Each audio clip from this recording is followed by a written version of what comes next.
All right, and we're live. Cool. Is it episode 108, or are we on a different episode? I don't know. Hey, I'm going to keep the intro short.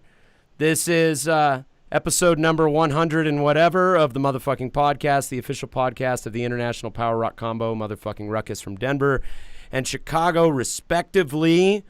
I'm Aaron Howell, and we had a bunch of technical difficulties. Gordo had his power go out in his neighborhood, and we had some troubles with Skype. For some reason, Skype, the app, just shut down. Oh, my God. And now I don't hear anything again. You don't hear anything again? That's funny. Let me see if I have to change the setting again. But I don't hear anything. Check it out. I'll intro you while he gets that figured out. Today on the show, you may recognize this man from the episode he came on with our good pal Jake Fairley. Our Alan Brooks is the creator of the Burning Metronome graphic novel series. He is also the creator of the Anguish Garden, which is a new series that he's been working on that just came out. He is also the author and co-creator of What I Miss, which is in the Colorado Sun, and he's a professor of comics, writing comics at Regis University. He's also the host of the Motherfucker in a Cape podcast, which I had the fortune to appear on. Please welcome to the show our Alan Brooks. How you doing, Alan? Can you hear me? Oh, no. Yeah, I don't know what's going on with Skype right now. Shoot. Hello. Can you hear me? Yep, I had to go in and change audio and visual settings again. So the app just shut down right when you were ready to start. And then, Oh my God! So All then right. I opened it back up and I'm in. So we can hear each other. I see you not. So we're gonna go for it. We're gonna make it happen. We're gonna do the best we can because I've been wanting to talk to you. I reached out to you, a week and a half ago, pretty early on, when a lot of the protests started going, because there are parts of the conversation that we had last time that we barely touched on that have never been more relevant than right now. And so I reached out to you to talk about some of those things, and you right away had some different thoughts about some of the things that were very important to have a conversation about right now. So we got our time cut short a little bit because I know you've got a hard out at 4:30. So I want to jump right in and start talking about this idea that you were talking about of the importance of art in bolstering protest movements and during times of civil unrest. So kind of tell me what was going through your mind when you sent me that message telling me that those were kind of the ideas that you wanted to touch on. Yeah, so I think it's important for me, just as an individual, to be clear with myself about how I show up, on shows like this, in this movement, etc. Because there are people who are a particular type of activists who are the ones who have like the talking points and have really worked on how they present this information. And then there's somebody like me who engages with this topic of police brutality and racism and things like that in my art. And so I just wanted to be intentional about how I talk about it. And so that, I thought about it after you reached out to me. And one of the important things to me was thinking about, for the people who are not feeling like they're able to be out in front of the Capitol every day, right. What can they do? Like, how can they participate besides just sharing memes? Because I do think... which is also important. Right, yeah, right, in a sense, because it does open up people's eyes to that kind of stuff. But I think just by itself, right, it does fall short. But I think, there's enough people in this country and clearly in this world who see that there's a problem here, and that we all have to kind of come together and figure out what our action is going to be on it. The protests have been very powerful. They've obviously accomplished a lot. Unbelievably powerful. Yeah, that hasn't been accomplished in centuries. Right. And in such a short amount of time, too, which I've found very inspiring in terms of, you know, if this is what has been accomplished in a matter of weeks. And later on in the episode, I want to share some of, you know, there's been a copy and paste thing that's been going around about some of the different things that have been accomplished in such a short amount of time. And immediately what I start thinking is what can be accomplished if momentum can be maintained and people can really keep this going. Right.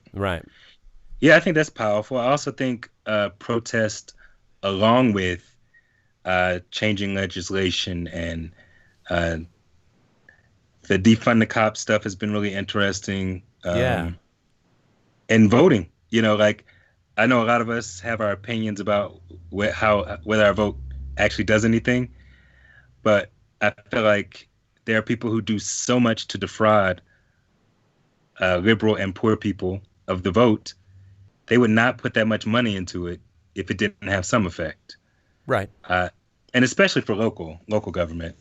So, so I'm just looking at like all those things and how this energy manifests into other things. It's clearly like an unprecedented time in so many ways, you know? So it's a weird too, because I feel like talking with my family and my other friends who are Black, like these things have always been around. These issues, these videos have been around for at least the last 15 years. Right. And kind of wondering why this is the one that really resonated with people. And, you know, I was thinking maybe it's because we're all home. We have more time to deal with ourselves. But also maybe because it was so many back-to-back, because it was Ahmaud Arbery, it was the brother in Central Park who was bird watching. Unbelievable story, by the way. Unbelievable story. It was Breonna Taylor. It was George Floyd. Like all of these things, you know, like right back to back. And maybe that's what it is taking. But whatever it is that's making it different this time, I'm really happy to see all these people engaging with it, you know? Plus you've also got just the general sense of unease and anxiety from people being locked in their homes and that existential dread. And it's like I feel like globally, we as a species, as a civilization, are just really kind of fragile and on edge right now. And when something like this happens, especially something that is so vivid and so, I mean, just broad daylight, like crystal clear and God, I don't even know the word to describe like off the top of my head. What this cop did was just, I mean, he didn't care that he was being filmed. He didn't care, you know, blatant and flagrant, you know, just horrible, horrible thing. And I think you mix that together and you just get this perfect storm, you know. Yeah, it seems like it. John Oliver did this piece on his show last night, where he talked about how American police were formed in part to catch people who had escaped slavery. Right. And so the way that policing Black bodies in a cruel and inhumane way is central to how American police forces were formed. You know, this isn't like an accidental thing. This isn't a new thing. This is really a centuries old thing. Right.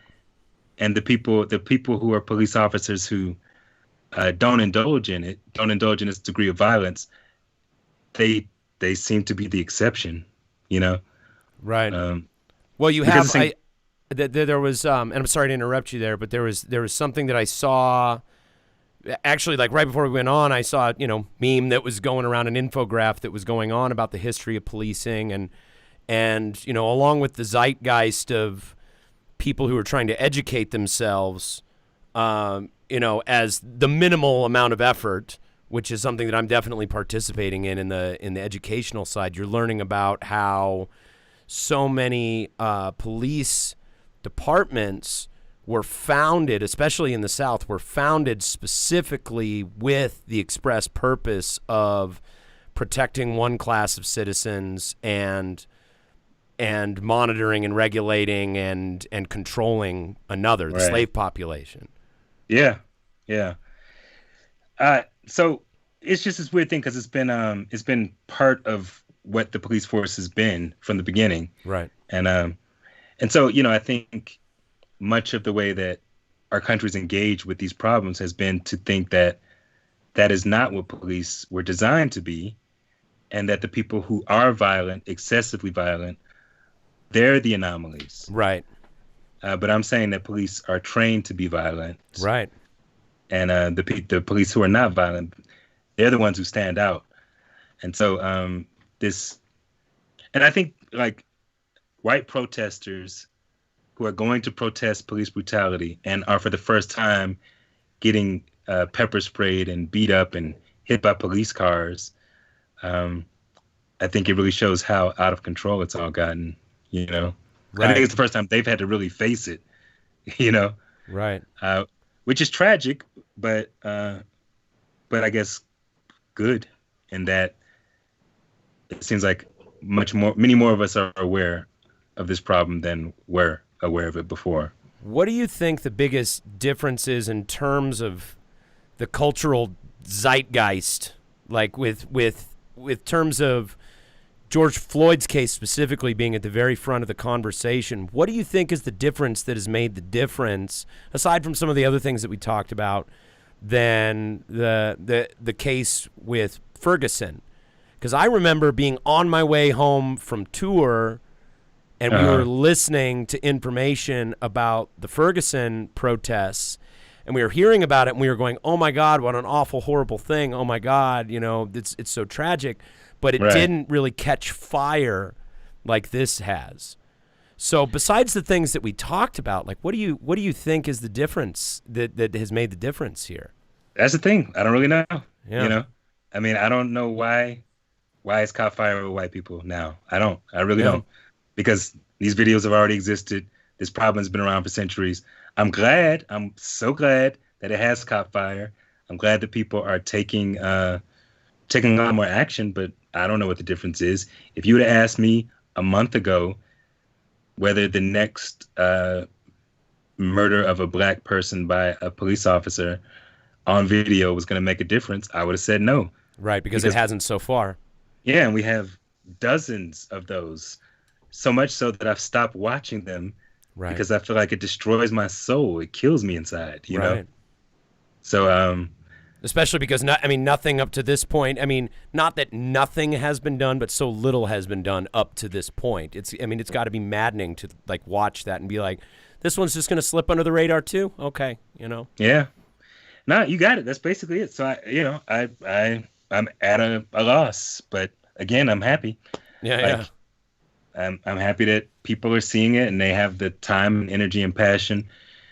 And I think there's this idea that I've just been encountering in any activism in the last couple of years, that rather than putting it on the oppressed group to fix a problem, it's more incumbent upon the people who are part of the oppressive group. So I say this in a video that I just put out today, but basically, you and I as men, if we're trying to figure out how to deconstruct rape culture or sexism, then that work has to take place with other men, because not with women, because it's a male problem. It's not a female problem. Right. Yeah. So conversely, racism in America is largely a white problem, not exclusively, but definitely largely. And so I saw something Banksy posted that touched on that I really liked. Is he had said something to the degree of, this isn't something that we need to leave up to black people to solve, because this is our problem. Like, we started it, we're the ones perpetrating it, like we have a responsibility to deal with it. And I've observed that people, like we've all seen it, where people are getting the receipts posted and being put on blast for their All Lives Matter posts. But, you know, Right. we saw that stuff come up before in previous cases, and it got shot down, or it just, you know, people kind of just like cringed a little bit and went, oh, God, you know, it's so tone deaf, you're missing the point. But right now people are really jumping on top of that stuff and quashing it whenever they can. Yeah. And it's been interesting to see the defensiveness get quashed immediately. It's like, no, you need to put your fucking shield down and you need to pay attention because this is our problem and this is something that we have to deal with. And that's been a fascinating thing to observe, although, you know, horrifying watching people tear their relationships apart with people for sport, it seems, but, you know, collateral damage, I suppose. Yeah. Yeah, it's definitely a tricky time, man. Yeah. Well, you know, so in regards to the whole art thing, in the midst of this, I was thinking about when the 2016 election happened. I had to really think to myself, is it silly to be making art right now? Right. Do I just need to be out in the streets, you know, shaking things up all the time, protesting, doing whatever I can? And, you know, I struggled with that for a little bit, but then I realized that in every revolution, art was essentially the fuel for the revolution. Right. People sing protest songs. People read things that clarify certain points that motivate them. And, you know, there's a reason that dictators censor art so heavily. Or make propaganda art. Yeah, you know, yeah, like, they use like art. Hitler's films, or, you know, Right. any of the propaganda in North Korea that we've seen, any of Mao's, you know, propaganda films or anything like that, any of our own propaganda films.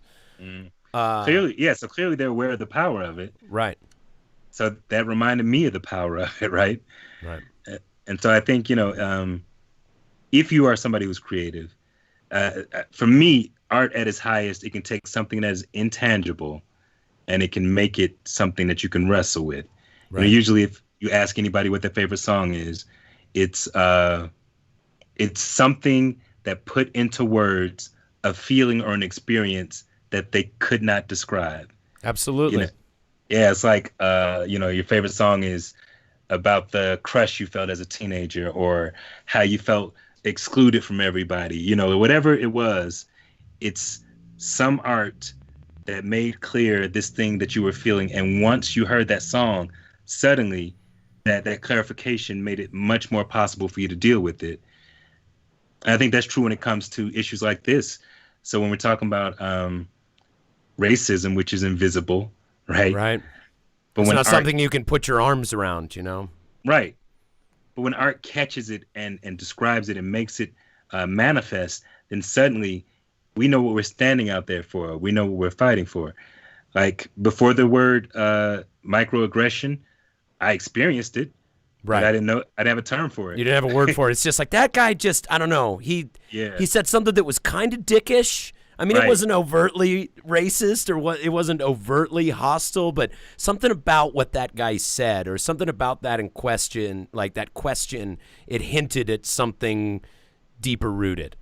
Right. Semi-dickish. Yeah. Semi-dickish. Right. That's what we used to call microaggressions. Semi-dickish behavior.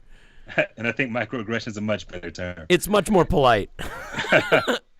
Yeah, you know, I was thinking what you just mentioned. I had this thought today that is very relevant to that. It's like, I can say what I believe to be true, or I can say my thoughts of the world. I can use language to tell people what my thoughts are on something, but that is such a paltry representation. It's just a bunch of noises and clicks, basically, to try and explain the rich inner workings of our internal reality. And art and music and, you know, even long form podcasts and, you know, the almost theatrical type of storytelling podcasts that are out there. Like, right. These tell a story in a much more compelling way than just you sitting here telling me this has been my experience with racism, this has been my experience with being a black man in America. Like, you can tell me that stuff all day, but where I'm really it's going to register the most, and the things that have registered with me in the most have been music, have been films, have been stories, storytelling of some sort. It's you can bypass the critical faculty in somebody's mind much more readily with art, it seems. Is that something that you've found to be true? Yeah. I hear that NLP talk coming in again, but yes. I'm not doing it on purpose, I promise. But yeah, no, I think, so what art is really great at doing is taking the pressure off, taking something out of the context of, like, if I'm saying you, right? Like, immediately anybody's going to feel defensive. Right. Even if the person is saying something that's true. But if you take it out of the context and you say, it's a big thing to Rod Serling in Twilight Zone. I think we talked about that when I was on your show last time. Right. But he was like, if I have two Martians talking about something, then I can talk all about politics. But as soon as I say a Democrat and Republican, then I get censored. People turn off, right? Yeah. And that's a paraphrase of Rod Serling. But, essentially, I think art takes the pressure off of you feeling indicted and allows you to engage with these topics with a lot more compassion and openness. Well, it's like, did you ever used to watch Jim Henson's Dinosaurs? No. Oh, wait, that's the Not the Mama? Yeah, the Not the Mama thing. Yeah. Yes, I remember that. So Not the Mama. So I rewatched Dinosaurs as an adult several years ago. Okay. And there were little lessons about really serious cultural and political ideas laid into a lot of, in the undertones of a lot of those stories. I remember there was one where Robbie, the teenage boy, decides he wants to be a vegetarian. Okay. And they used it as a metaphor for, I really took it as a metaphor for accepting gay people in our lives. I really did, because he experiences all this hostility from people in their community. They even use pejoratives, like they call him like a veg head, and like what else did they call? They called him a bunch of things that sounded eerily discriminatory and pejorative in nature. And like, I wouldn't have picked up those themes as a kid, but I definitely picked up on them as an adult. And that's something that bypasses the critical faculty of your mind and goes into your unconscious and kind of informs your model of world in the time that you're living in. Does that make sense? Right. Yeah, absolutely. Yeah. And I think that's why it's vital that artists speak up on these topics through whatever our art is right now. Right. I've been teaching this seminar. I taught it last week for Lighthouse Writers Workshop, in fact. It's called Art in Evil Times, and it's how to overcome creative fear. And the reason that I'm teaching it is because there's so many artists who have so many things that they want to say, so many things that they're passionate about, but they're terrified of not being perfect or doing it wrong or it not being as good as they imagine it being, right. All of these things. But I feel like if there is any time that the world needs to hear your voice as an artist, that time is right now. Tell me a little bit about that, because that is immediately piquing my interest, this idea. Because I have all sorts of things that I would love to write music about. I would love to comment on, but I get in my own way with things like being like, oh, I don't know how to present it in a poetic way that people will be really inspired by, or, oh, I don't know how to go about it without being too on the nose and heavy-handed, or I don't have the conduit to present this information the way that people will really be inspired by. So give me a little taste of some of the stuff from the course that you did, kind of the thesis that you're teaching. Well, I identified 7 things that we do to sabotage ourselves. I mean, so some of the things are like practical, like we don't set a time to work on things. We just feel like inspiration will hit us, that kind of stuff, right? Right. Got to do the work. Right. Like the idea is inspiration, but finishing it is work, and people forget that part. Right. You know. Totally. But the other thing is, I think the reason usually that we decide to create art is because we were inspired by somebody else's art. So usually when we're going to do our first thing, we are trying to make our first thing be as good as our favorite artist was at their apex. Right. Which is not fair. It's not fair to you because they didn't do that. Your favorite artist didn't do that. And let's say they put out like one song or one book or whatever it is. That's still not the first one that they made. Right. Like they had to do something to make the record label or the publisher decide to carry what it is that they're doing, you know? Right. But we want to write one thing, make one song, and make it as good as our favorite artist at their height. And the other thing is, even with our favorite artists, we can usually identify something that they did that we don't like as much. Right. But we don't compare ourselves to that. We just pick the one thing. Right. That inspired us in the first place. Right. And set ourselves up for failure. So that's one thing. The other thing is that a lot of times we start with this thing where, we have this big idea, like, I'm going to do a story that spans millennia and it has angels and demons in it and talks about the human condition, but also talks about global changes, and it's this really big thing. And, I'm not saying don't do that thing, but I am saying don't start with that thing. Right. Because you're picking the hardest thing that will overwhelm you. So like in a time like this, right? Like there's a lot to talk about, right? There's the Black Lives Matter stuff. There's police brutality as a whole. There is global injustice. There is environmental issues. There is government corruption. And I'm not even knocking out the top 10, right? Right. So there's so many things to talk about. So I think, if you pick just one and just say something on the one, then the next thing you work on, you could touch on the other one. But if you're trying to do it all at once, it really, you can kind of fold in on yourself. Right.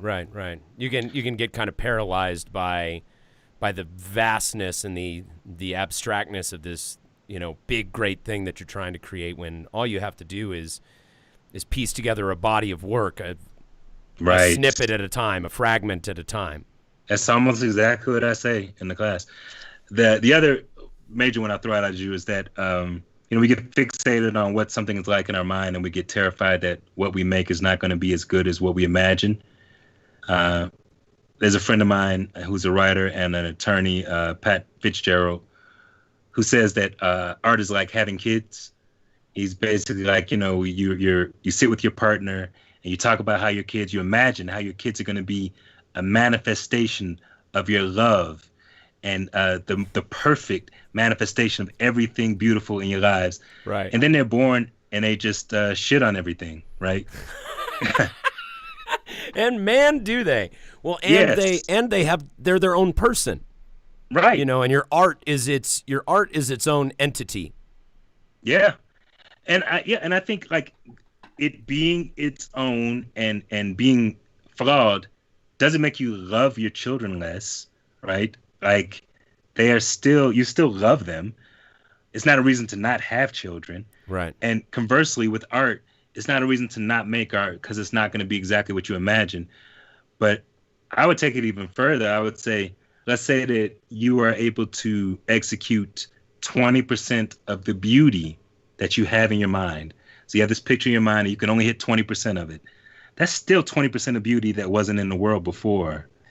And we need as much as we can get. So stop robbing the world of the beauty that it needs, because that dearth of passion and sincerity, I think, only allows evil people to fill that space. Well, and art changes minds. Yeah. When I was young, and I started getting into punk rock, and I started getting into alternative music, and started getting into counterculture and things like that, and started learning about stuff that I probably shouldn't have been listening to or shouldn't have been watching. Right. That was the stuff I was most open to receiving. And I saw Terry Gilliam's Brazil, and it changed the way that I thought about the world. Just like that satire, you know what I mean? From the mind of Terry Gilliam, that satire changed the way that I thought about work and participating in society and maintaining the status quo and things like that. And it's changed the trajectory of my life in a way that a talking to from my father probably would not have. Right. Yeah. So yeah, there's so much power, right? So like, if as an artist you have something to say and you are being afraid to say it, just think about if it changes one person's mind, if it brings one person closer to compassion and action in these issues, then it's worth it. Or even helps you with your understanding of even if writing it and you never show it to anyone, it just changes your understanding. Yeah, I agree with that. I really do. You know, there's pieces of art that I have created that I cringe to listen to because I don't like certain things about the performance, but the process of creating them, the process of writing it, changed the way that I thought about a certain subject. Or it was something I was able to visit later and look back on and go, wow, look how far my thinking has come. Look how far my perspective has come. Look at what my perspective was at that time that I wrote that song or had that idea. Right. Yeah. Right. Yeah. So with that, are you making a lot of art right now? Before any of the protests, before this thing really reached a boiling point, were you doing a lot of creating during the quarantine? Yeah. I feel like that's the major occupation of my life, and so I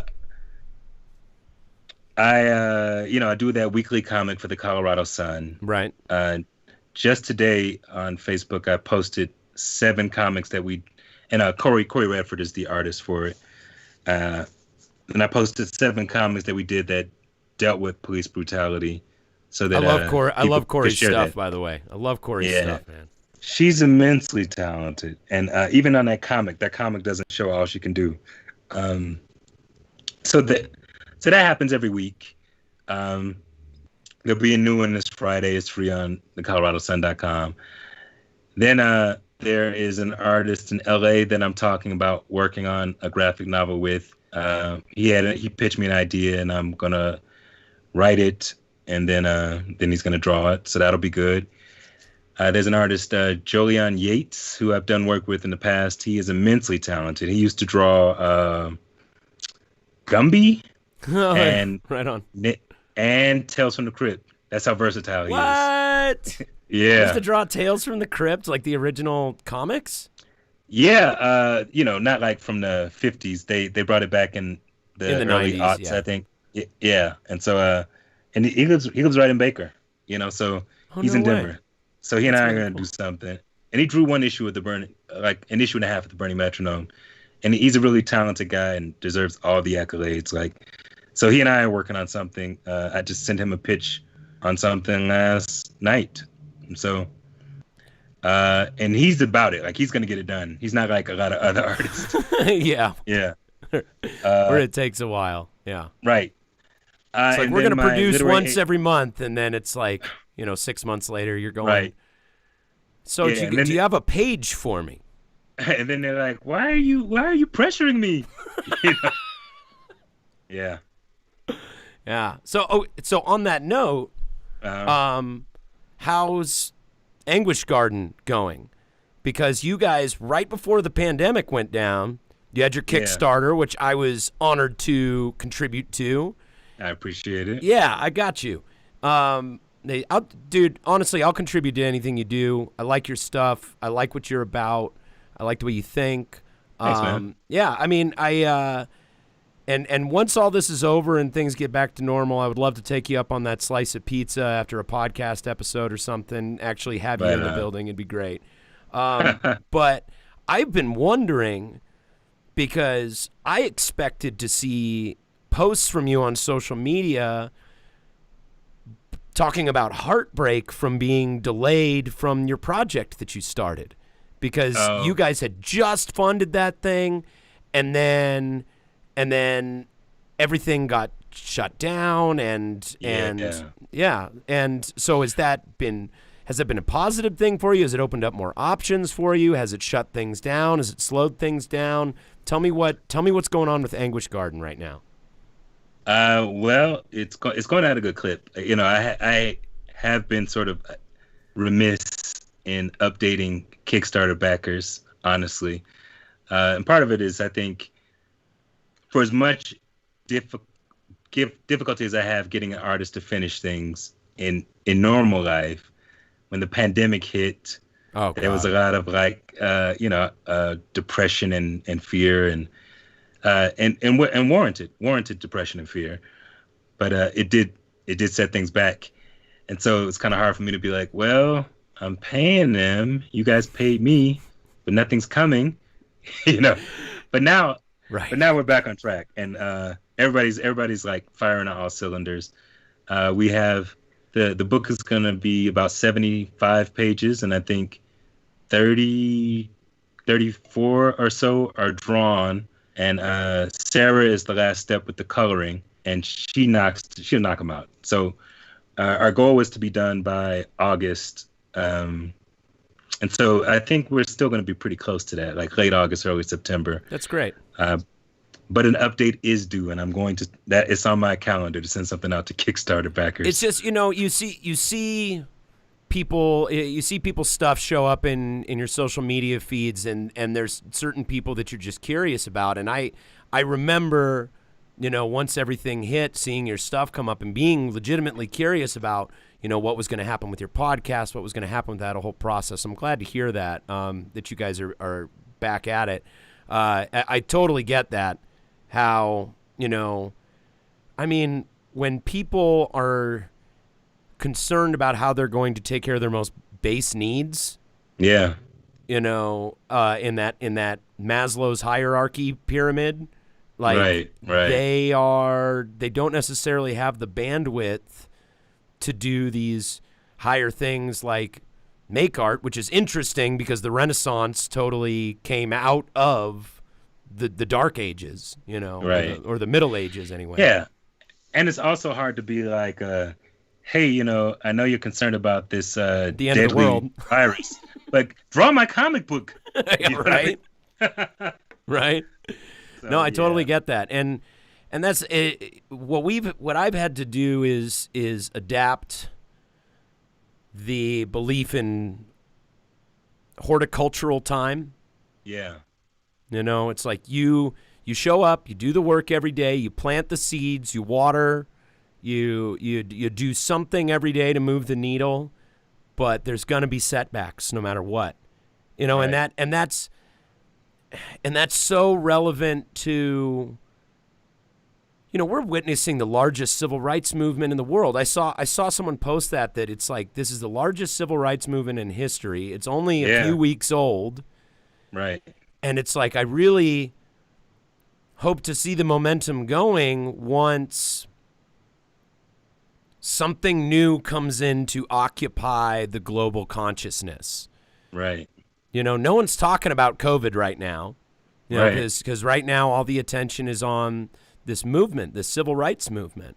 Yeah. But eventually something will come along to occupy our consciousness.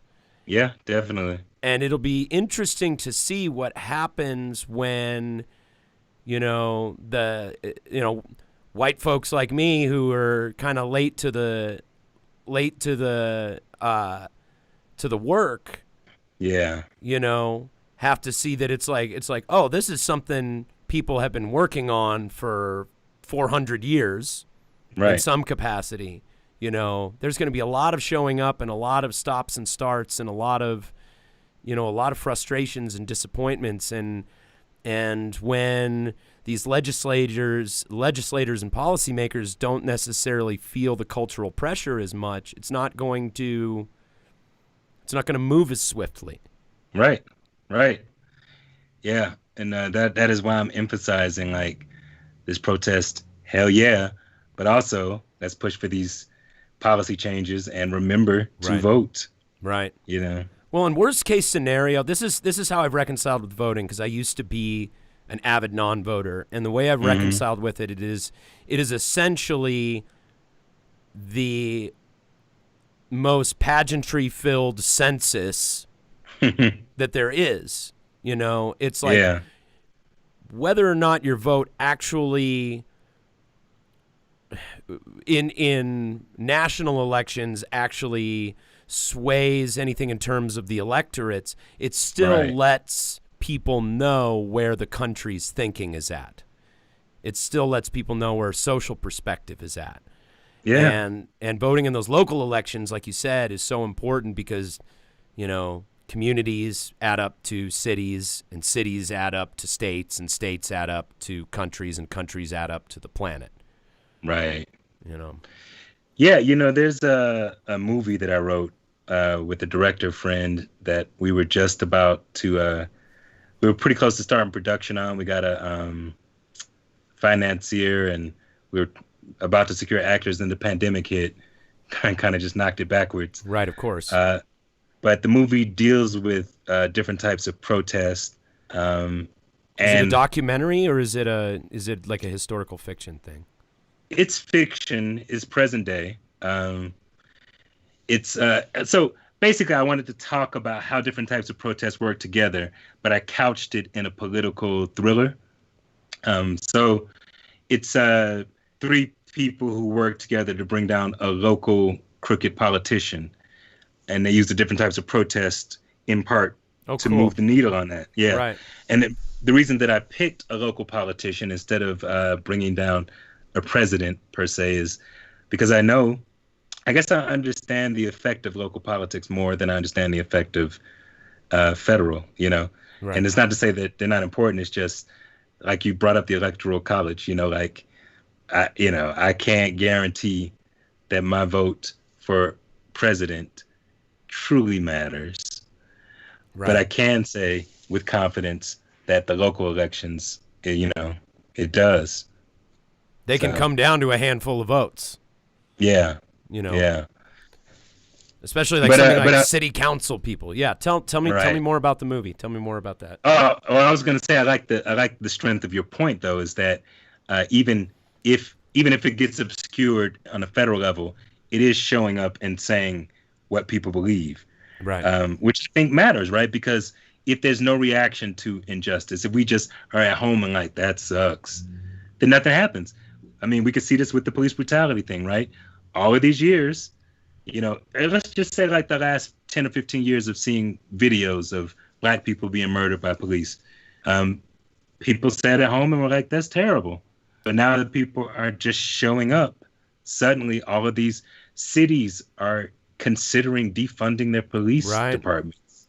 That's crazy. That's something you never... It's like when the pandemic first started, I started saying it's amazing that a microscopic organism that we can't see with the naked eye was able to influence more policy change than boots on the street and voters and career politicians. I mean, Bernie Sanders, for example, is someone who has been fighting for his various causes his entire career, and he's a septuagenarian. You know, he's an old ass man.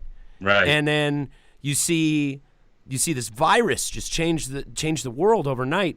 And it's like, you know, we're sitting there, we're watching the videos of people being murdered by police, black people being murdered by police, and it's like, oh my God, that's terrible. It's such an awful thing. It's like, well, we should do something about it. It's like, oh yeah, I'm just going to go downtown and just stand around and yell at the Capitol and tell them to do something. Yeah, that'll work really well. Or, you know, but now we're seeing it. We're seeing it happen. And this moment in history is doing more in a few weeks than so many people have struggled against in literally centuries. Centuries. Right.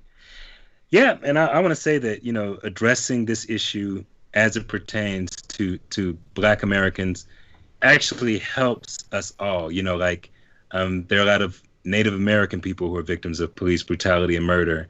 There are And much Latinos worse. there. Yeah. Yeah. And even there's a number of white people. Like, we are all being affected by police brutality.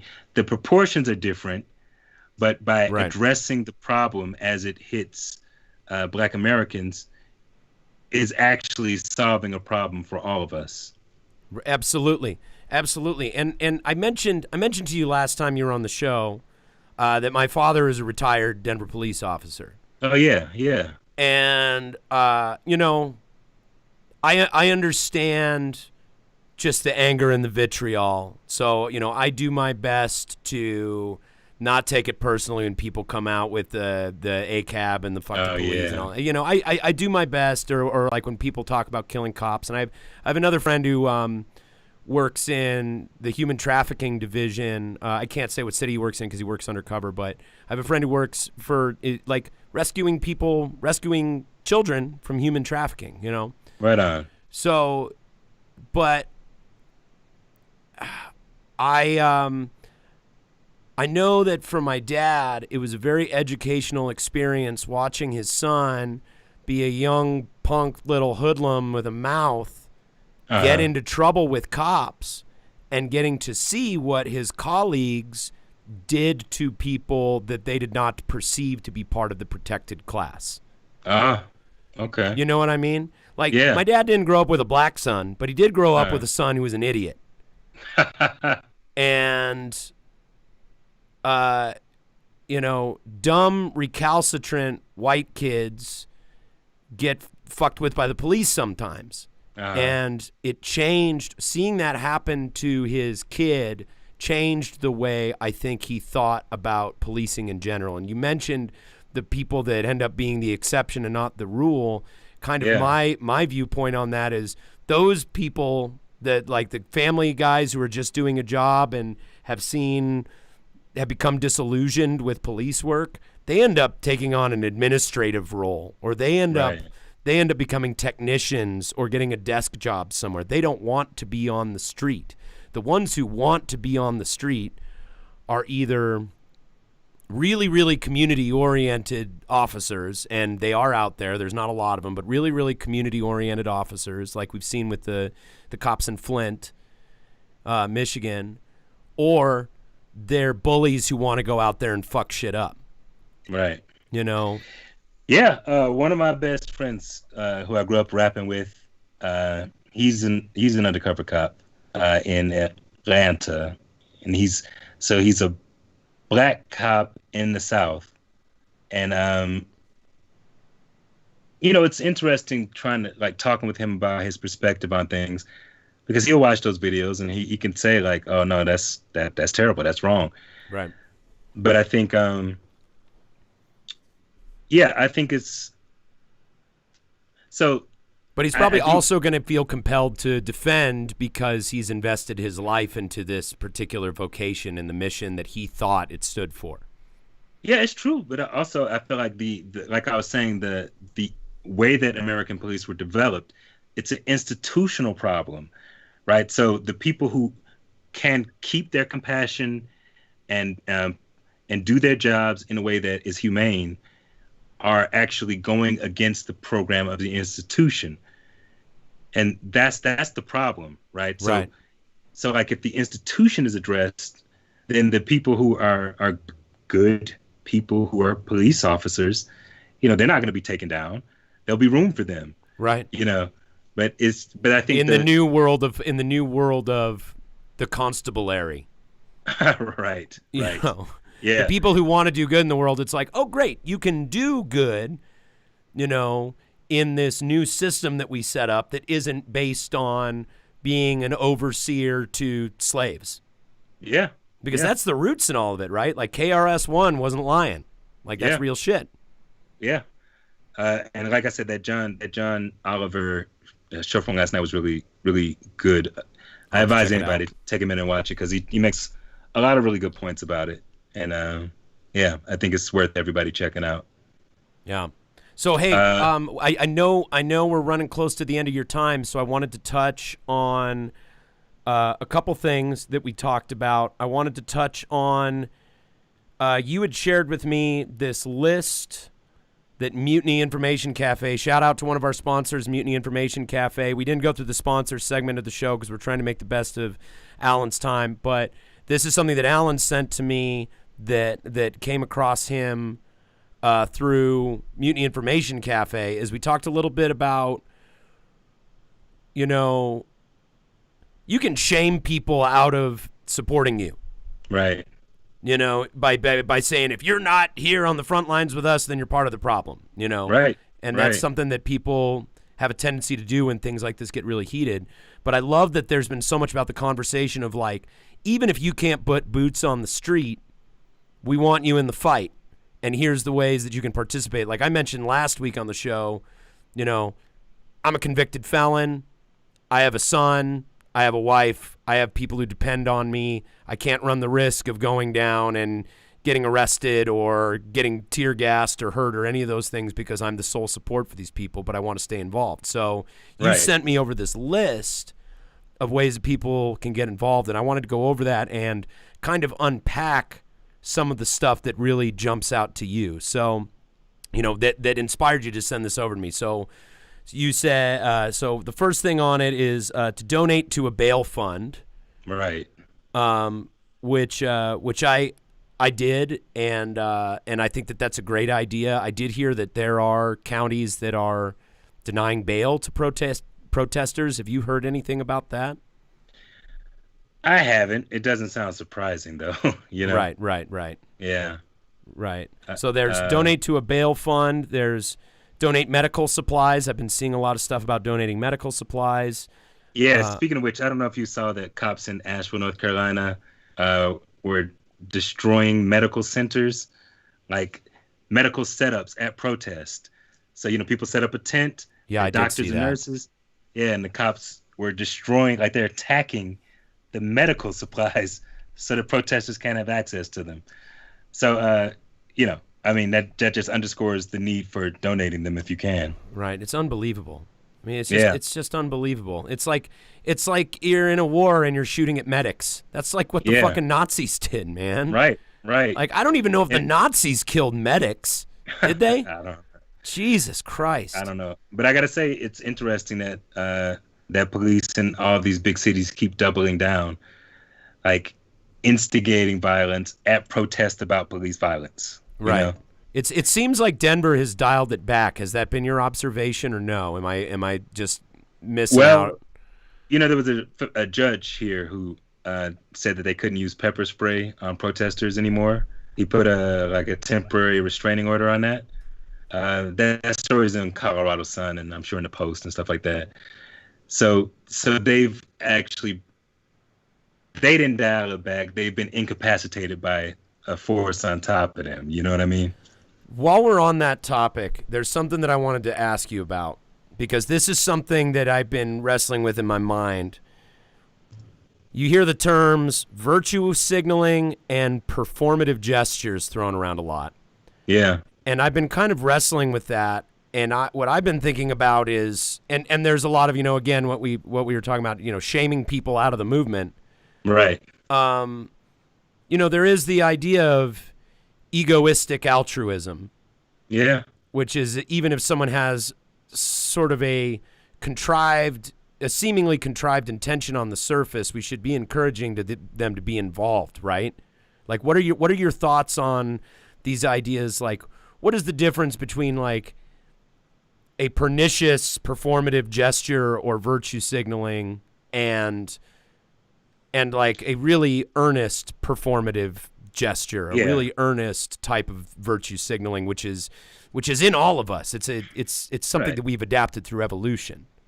Well, I want to say, first of all, I think that is a problem on the left as a whole, that I can agree with you on 12 things, but if you do one thing that I think is wrong, then you're dead to me. Right, exactly. If you don't check all the boxes, you're out of the club, type of thing.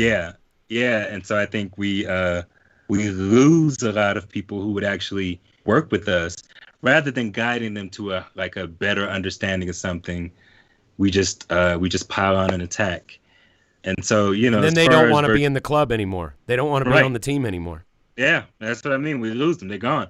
When and I think somebody who's trying to do something positive is already more valuable to me than somebody who's working against me, right? So if somebody is trying to do a positive thing and they misstep, then I'll try to engage with them about like, hey, that doesn't make sense. That seems a little awry. Let's try to figure this part out.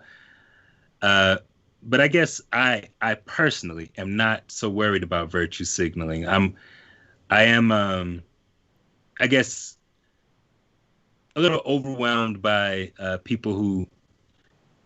white people who in this moment are talking about their own feelings, like how these things affect them, right? Rather than about how it affects the people who are being murdered. White people like talking about our feelings, man. That's what we do. We go, I just really need you to hold space right now to hear me. And I mean like really hear me, because I'm just like really struggling with this a lot. I guess if Dr. Phil taught me anything, white people love emoting. Oh, yeah. So but then you see things like people are criticizing like the mayor of D.C. for putting Black Lives Matter on the street or changing the name of the street outside the White House, or people who criticize the officers that per their own volition take up with the cause. Or I saw when everyone was doing the Black Squares thing, the blackout, the Washington Redskins tried to participate, and immediately Ocasio-Cortez, went after him, or a bunch of people went after him, and were very. And I understand the suspicion and wariness from perceived enemies wanting to show their support. But and also they're called the Redskins. I mean, I get that one. Yeah, no, I totally get that. Totally get that. But totally. Yeah, but I do think that tendency to attack people who don't do things perfectly is a flaw of liberal people. Right. And I think it's something that the left-leaning people need to correct as a whole. Well, it's a projection of our own insecurities. Yeah. It's like you see somebody who might be a little tone deaf or a little ignorant or might not get it or might not do it right, and your fears of your own inadequacy or your fears of your own ignorance or your fears of your own past transgressions might fuel your need to attack that individual. Yeah. Yeah, and I say this knowing that that I am not perfect on everybody's issue, right? So like I can say LGBTQ, I forget to add IA. That's something I've incorporated into my understanding in the last year. I think I may not speak on some women's issues perfectly, trans issues specifically. Like there's the things where I may not speak on it. I might make a mistake, right? And so because I know that about myself, I try to be mindful of people who are sincerely approaching something and trying to be present and trying to be helpful. Right. They are not my enemy. Like they are people who are trying, and if they are open to listening and learning about it, then let's do it. Let's figure it out together. And I know exactly what you're talking about, and what I have deduced with regard to maybe not always getting it right with women's issues or trans issues or LGBTQIA plus issues, or any other type of issue in the ongoing cultural organism that we live in, right. is outside of Facebook and Twitter. When you're just having a conversation with someone, they are really, for the most part, pretty understanding and patient. Yeah. And especially, because I've had that experience of the fear of the white cis male of being like, oh man, everyone's gonna take everything I say the wrong way and blah blah blah. Right. That right. worry. But the truth is most people appreciate the effort. Most people appreciate you trying. And yeah, I don't know. I think that's important for people to remember too. I wanted to get through the rest of this list.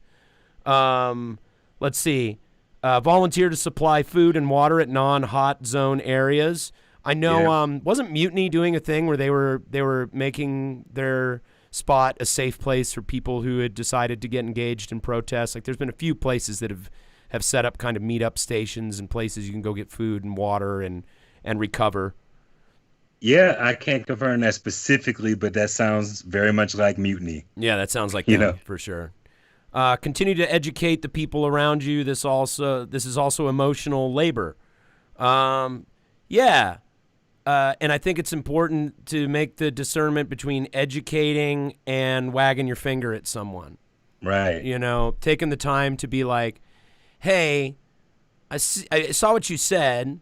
I'm not here to call you out or put you on blast or dox you or any of that shit, but I believe you are mistaken, and here's why. Right. Here's the case. Pick up people from the hot zone if they need it. That's a great one. Offer to watch little kids if their parents are organizers and need to be on the front line. That's great. Yeah. The idea of protesting. Babysitters, man. For protests. Yeah. You are participating in the protest by babysitting. I mean, it's real. It's something that people need. Yeah, it needs to happen. Write articles and blog posts. One of the ways that the two major ways that I've been trying to help or to do something is, number one, to educate the shit out of myself. I like learning new stuff anyway, so I've just been directing my attention towards learning as much as I can. Through reading articles or blogs or listening to podcasts. The 1619 podcast by I believe it's the Washington Post or the New York Times. Oh, yeah. I think it's the Post. It's the Post. It's a fantastic series. Yeah. You're right. I'm not sure. Post and New York Times, but one of them. It's one of them. That's it's a really good one. Vulture put out a list of documentaries that are really great. My wife and I have been kind of binging on documentaries. It already plays into the binge culture. Right. White people love watching Netflix, so sit down and watch some documentaries. What else? Vote and petition. Yeah. Organize on your jobs and in your community for fair and equitable practices. Fortunately, I work for a company where that's a non-issue. Shout out to Fire on the Mountain Buffalo Wings, a flagship, an avatar company for sure. Right. Vote and petition against police brutality and for police reform. I've been seeing a ton of that. Like, I had never even heard of the idea of defunding police as being as an option. It's new to me. Yeah, I hadn't heard that. So. Yeah. Hey, we are hitting my time. Okay. I want to say, if you want to share these in the notes of the episode, also the movie that we're doing, I'm doing, me and my collaborator are doing like a weekly web series, and we posted about making the movie. And we posted the first episode today. So that is right on my Facebook page. It's one of two things that I posted today. But it's just called Making Our Movie. So I saw Jake Fairley post that. I'm going to add it into, and I was going to ask you about that, but we ran out of time. But I'm going to add that into the comments of the episode, and we'll share that. I appreciate it. I really appreciate your time, Alan. And at the moment that I hit you up, it was a little scary to hit you up because I didn't want to come across as just hitting you up as a black dude, but I really felt like you had some stuff that people needed to hear just as an artist and as someone who I know has made their entire artistic career around some of the issues that we're talking about right now. And I really appreciate you taking the time to talk to me. Again, I want to take you up on that slice of pizza one of these days. And when Gordo feels comfortable coming back and having episodes in the studio again with live people, I'd love to have you back on the show for another long-form episode, man. Right on. Hey, thank you so much for having me. I'm sure I'll talk to you soon. Yeah. Thank you. Yeah, I'd love to talk to you again soon. Thanks, everybody, for watching episode. It says 108 up here, but I don't know if that's true. It is an episode. I don't know which one it is. But thank you for listening to episode 100 and whatever of the motherfucking podcast. My guest today was R. Alan Brooks. Make sure to look up his stuff, man. The Burning Metronome is probably his most well-known work. Anguish Garden has been funded on Kickstarter. Make sure you keep up on that, and we'll be posting updates as we get them. He has his regular comic strip in the Colorado Sun, What I Miss, which is really great. And if you happen to be at Regis University, you might consider taking his writing comics course. Thanks so much for tuning in, guys. Sorry for the technical difficulties and the late start. But, man, for all of you out there doing whatever you are doing to help move the needle on the Black Lives Matter cause and the largest civil rights movement in this planet's history, it seems, and certainly an amazing, fascinating, interesting, engaging, terrifying, and eye-opening period in history. Thanks so much for being involved and being a part of that. I'm like feeling more and more, despite all the scary things that we see out there, I'm feeling more and more proud to be a human being. It's really been beautiful to watch. And Lord knows we would not exist if it were not for all the amazing black musicians who created rock and roll and blues and soul and all the coolest music there is, really. Before that, it was polka and classical. No, I mean, seriously, man. I put up a post recently where I was like, if you had the opportunity to thwart a mugger from beating up Jimi Hendrix and taking his wallet, man, you would jump in and do that shit. You would defend Jimi Hendrix, and then he'd invite you to a party, and it'd be super cool, and be like, hey, man, that was great. Come hang out with me and the band of gypsies. And then he'd, like, leave the room to go hook up with some chick, and then you'd be in the room with the other two guys in the band, and you wouldn't really have much to talk about, except for then Buddy Miles. Man, he had a great career, didn't he? Them changes. Anyway, it's been a lot of fun doing this episode. We'll see you guys next week. Our guest next week is a friend of ours who isn't really in the public eye at all, but he comes to a lot of our shows. His name is Eric Stranger, and he's a very, very, very cool, interesting guy with tons of great stories from his time living in South Africa during apartheid. He did some time actually in the solitary confinement in a prison in South Africa. He actually was in prison for a year during his time participating in the activism down there. Met Steve Biko one time. Didn't know the guy personally, but that's just the type of people he was around. And he's got some really interesting stories about this time, and as the perspective compares to the parallels between then and now. Thank you so much for listening to and watching the podcast. Make sure to like, share, subscribe, and if you're really feeling us, really feeling it, back us on Patreon at patreon.com/MFRuckus. We appreciate it, guys. Thank you so much to our patrons for supporting everything we do. Thank you so much to Gordo. I wish we could have had you on the show. Thanks so much to Ethan Klein, our tech guru. And, of course, thanks to R. Alan Brooks for coming on the show. We'll catch you guys next week. Bye-bye.